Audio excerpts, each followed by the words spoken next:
দর্শক বন্ধুরা, আজ আমি তৈরি করব পটলের দোরমা। এর জন্য আমি প্রথমে পটলের ভেতরে পুরটি তৈরি করে নেব। পটলের ভেতরে পুরটির জন্য আমি 100 গ্রাম পনিরও আগে থেকে সেদ্ধ করে রেখেছি, মাঝারি সাইজের 2টি আলু। এবার আমি একটি গ্রেটারের সাহায্যে পনিরটিকে গ্রেট করে নিলাম। এরপর সমস্ত পনির গ্রেট করা হয়ে গেলে ওই একইভাবে সেদ্ধ করা 2টি আলু গ্রেট করে নেব।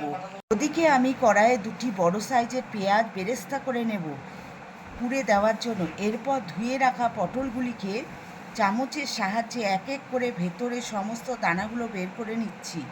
পটলের যে দিকটি একটু চওড়া থাকে সেদিকে বেশি করে কেটে নিলাম।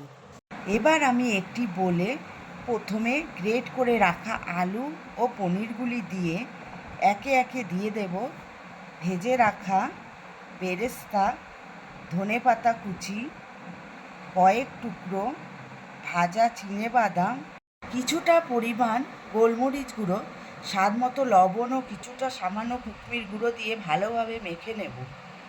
এরপর এই পুরটি একটি করে পটল নিয়ে সমস্ত পটলগুলিতে ভরে নেব। সমস্ত পটলগুলিতে পুর ভরা হয়ে গেলে পটলগুলির ওপর সামান্য পরিমাণ লবণ ও হলুদ মাখিয়ে এগুলি একে একে কড়াইতে ছেড়ে দেব। খেয়াল রাখবেন গ্যাসটি যেন লো ফ্লেমে থাকে, নইলে পটল থেকে পুর বেরিয়ে আসার সম্ভাবনা থাকবে। বেশি ভাজার প্রয়োজন নেই, সামান্য ভাজা হলেই এটি একটি প্লেটে তুলে নিলাম। একটি প্লেটে নিলাম কিছু গুঁড়ো মশলা।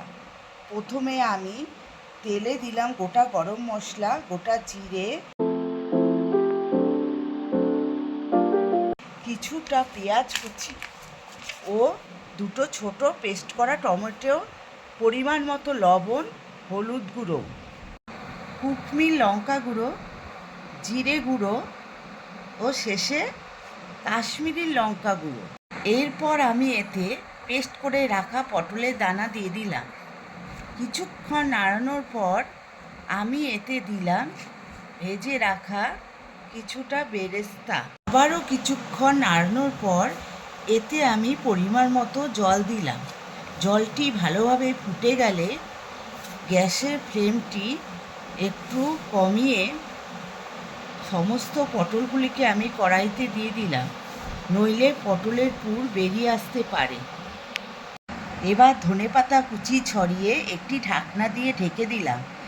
এরপর 4-5 মিনিট পর ঢাকনাটি সরিয়ে এতে দিয়ে দিলাম সামান্য পরিমাণ চিনি ও 1 চা চামচ বাটার।